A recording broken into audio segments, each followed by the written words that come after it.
Kidnap కేసులో YCP మాజీ MLA Sheikh Mohammed ముస్తఫాను పోలీసులు గుజరాత్లో అరెస్ట్ చేశారు. ఇటీవల ఇద్దరిని కిడ్నాప్ చేసి నిర్బంధించారన్న ఆరోపణలతో ముస్తఫాపై కేసు నమోదైంది. కేసు నమోదైనప్పటి నుంచి ఆయన పరారీలో ఉండగా సాంకేతిక పరిజ్ఞానం ఆధారంగా గుజరాత్లో ఉన్నట్లు గుర్తించిన పోలీసులు అక్కడికి వెళ్లి అదుపులోకి తీసుకున్నట్లు సమాచారం. ముస్తఫా అరెస్టుతో కేసు దర్యాప్తులో కీలక పరిణామం చోటు చేసుకుంది. ఈ వ్యవహారంపై పోలీసులు మరిన్ని వివరాలు సేకరిస్తున్నారు.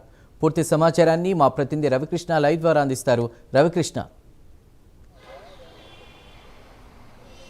చందు, ఎవరైతే ఈ గుంటూరు తూర్పు మాజీ ఎమ్మెల్యే అయినటువంటి ముస్తఫా ఉన్నారో, ముస్తఫాని ఎట్టకాలకైతే ఈ నూజివీడికి సంబంధించినటువంటి పోలీసులు అయితే అరెస్ట్ చేయడం జరిగింది. ప్రధానంగా కూడా ఈయన మీద గత 10 రోజుల క్రితం అయితే ఒక ఆరోపణ వచ్చింది. ప్రధానంగా కూడా ఇతను పొగాకు వ్యాపారం చేస్తూ ఉంటాడు. మరొక పొగాకు వ్యాపారి అంటే వీళ్ళకి పొగాకు సప్లై చేసేటువంటి సూర్యచంద్రం అనేటువంటి వ్యక్తికి సంబంధించి అతని కుమారుడిని, అదేవిధంగా కూడా డ్రైవర్ని, ఇంకో గుమస్తాని ముగ్గురిని కూడా కిడ్నాప్ చేసినట్టుగా కూడా కేసు నమోదైనటువంటి పరిస్థితి అయితే కనపడింది. ప్రధానంగా ఇతను ఈ ముస్తఫా అయితే మాత్రం చేస్తున్నటువంటి నేపథ్యంలో సూర్యచంద్ర దగ్గర నుంచి ఈ ఏలూరుకి సంబంధించి ఇతను వ్యాపారి, అతను అయితే మాత్రం ఇతనికి పొగాకు అమ్ముతున్నటువంటి పరిస్థితుల నేపథ్యం. అయితే పొగాకు సంబంధించి ప్రధానంగా కూడా తనకు ఇస్తానన్నటువంటి ఈ పొగాకు ఇవ్వకుండా వేరే వ్యక్తులకి పొగాకు పేర్లు అమ్ముతున్నాడు అనేటువంటి తెలుసుకున్న తర్వాత అతని